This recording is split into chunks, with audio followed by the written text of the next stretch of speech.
ఏదైతే రాష్ట్ర వ్యాప్తంగా జరుగుతున్న దాడులు ఖండిస్తూ వైసీపీ నాయకులు తిరుగుబాటే చేశారనే చెప్పుకోవచ్చు. ఏదైతే జరుగుతున్న దాడుల గురించి గవర్నర్కి వినతి పత్రము అందించారో దారుణంగా అంటే దారుణంగా ఉంది.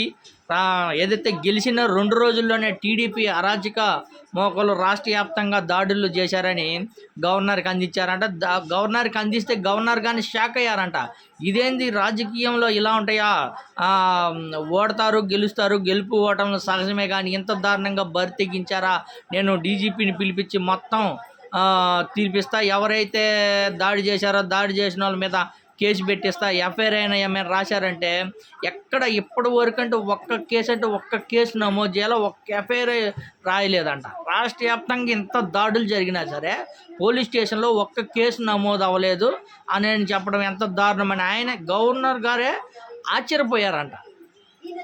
పేర్నారాయణ గారు ప్రెస్ మీట్ పెట్టి మాట్లాడుతుంటే గవర్నర్ గారికి వినతి పత్రిక అందించి చెప్తుంటే ఎంత దారుణంగా వ్యవహరిస్తారండి, గెలుపు ఓటర్లు సహజమే కానీ ఇంత దారుణంగా వ్యవహరిస్తారండి, ఇవి సహించేది లేదు, ఈ దాడుల్ని ఖండిస్తాం, ఇలాంటి సంఘటనలు మళ్ళీ జరిగితే తగిన చర్యలు తీసుకుంటామని హామీ ఇచ్చారంట. అయితే పేర్నారాయణ గారు ఎవరి మీద అయితే దాడులు జరిగిన వాళ్ళందరి దగ్గరికి వెళ్ళి ఎలా జరిగినాయి మొత్తం వివరంగా తెలిసి వాళ్ళకి అండగా ఉంటామని పేర్నారాయణ గారు హామీ ఇచ్చారు. మొత్తానికైతే వైసీపీ కార్యకర్తలకి అండగా నిలబడ్డారనే చెప్పుకోవచ్చు. అయితే ఈ విషయం ఒకటి చెప్పుకోవడం ఏంటంటే పేర్నారాయణ గారు కానీ ఒకటే చెప్పారు, ఏదైతే పిల్లిని అయితే బంధించి ఎంత దారుణంగా హింసిస్తారో అదే పులై తిరగబడిద్ది, మేము కానీ అంతే సహనంగా ఓపికతో ఉంటారు మా కార్యకర్తలు, ఓపిక సహించిందంటే తిరగబడ్డారంటే రాష్ట్రం పరిస్థితి గందరగోళంగా అయింది, అప్పటిదాకా తెచ్చుకోవద్దు, మా కార్యకర్తల మీద కానీ దాడులు జరిగితే మేము సహించమని పేర్నారాయణ గారు స్పష్టంగా చెప్పారు. ఏదేమైనా కానీ ఇలాంటి దాడులు అనేది చాలా దారుణం అనేది చెప్పుకోవచ్చు.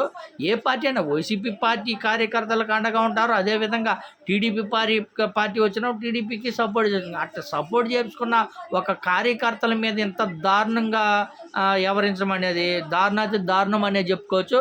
మొత్తానికైతే వైసీపీ పార్టీ మేమైతే తగ్గేదే లేదు, మా కార్యకర్తల మీద చెయ్యి పడితే